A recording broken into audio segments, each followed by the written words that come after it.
Hello दोस्तों, नमस्ते, प्रणाम। सालू मिश्रा सुसंगम चैनल से आप लोग को स्वागत करती हूँ।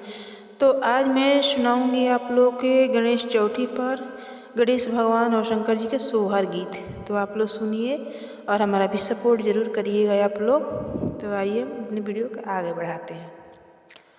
सोने के आसन सिंहासन भूइया गौरा देई, भूइया गौरा देई हो।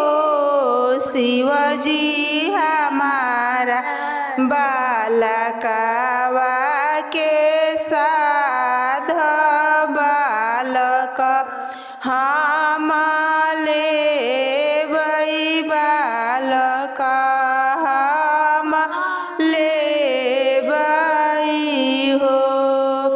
तुहु त गौरा धरमी धर्म नहीं जानेलो, धर्म नहीं जानेलो हो। गौरा सझिया के बेरी भिखरिया से हो रे फेरी दिहालू से हो रे फेरी दिहालू।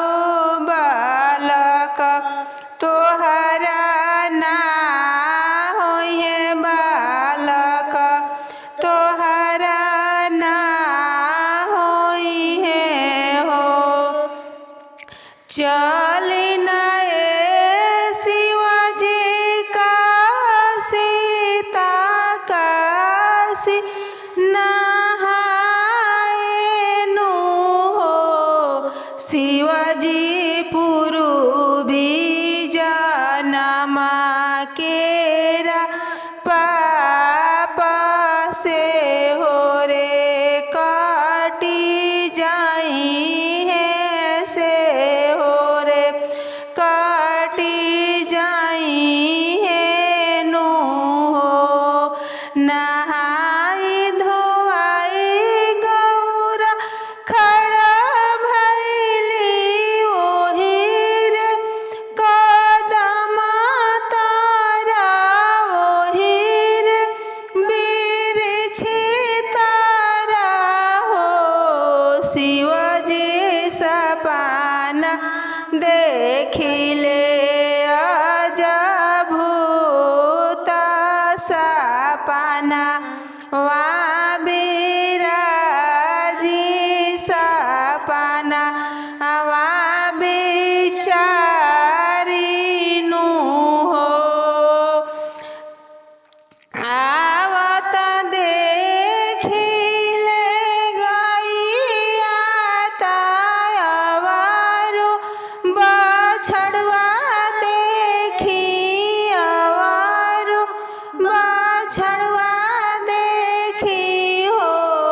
शिवजी डला भरिया वाले पनावा तयमावा घवद फरे, अमावा घवद फरे हो।